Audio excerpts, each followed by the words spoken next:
We traveled together, on a journey fed by renewed pleasure. All around us we heard the voices of past lovers, bent upon reaching us, to end our blissful song before it could be sung. The lake came upon us so suddenly, and with it brought us solace, for in the middle a solitary island would become our refuge, to deliver us from the walking horrors of our past. Hands grasped, we took the icy plunge, swimming past the sunken wreckage of some poor man's last day of pleasure. From the shore, solitary lake islands always appear closer to desperate refugees. Out of breath, with only half the distance trekked, the choppy waves are bent on filling our lungs with its cold despair, but like a beacon of solace, the island's mountain pulls us in with its harmonizing chorus, and in that moment, it sung, louder than life, like a beating drum leading the procession. No song would be better sung. The rocky shores stabbed at our souls.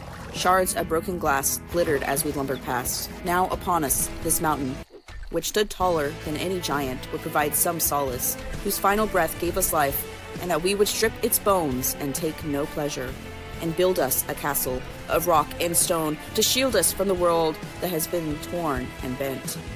With great strength, we swing the axe and tear into its flesh, and build from it an eternal refuge. On the 7th day, storm clouds gather as the darkening sky fills with birds seeking refuge. Their vocalized panic would not be enough to warn us, and as their final notes are sung, a bright crimson blood moon rises. A booming thunder shakes us to our core, bending our reality, abruptly shifting us from the familiar as the air turns still. Overhead, the final bird passes us atop our tower where we believe we are safe, and ignorantly, we take pleasure in the knowledge that the walls we created would protect us, lost in our own misled solace. Our little island now feels so vulnerable. What little solace could be found in this encroaching threat barreling towards our place of refuge? United we stand, armed only with the will to live. Hand in hand, I hold on to that pleasure only his touch could give. A final gift to me as our world shrinks in. Surrounded, they sang to us. Rain started to fall in unrelenting sheets, piercing our skin, obscuring our vision, past the point of realization that our opportunity for flight has passed. We must stand now, unbent.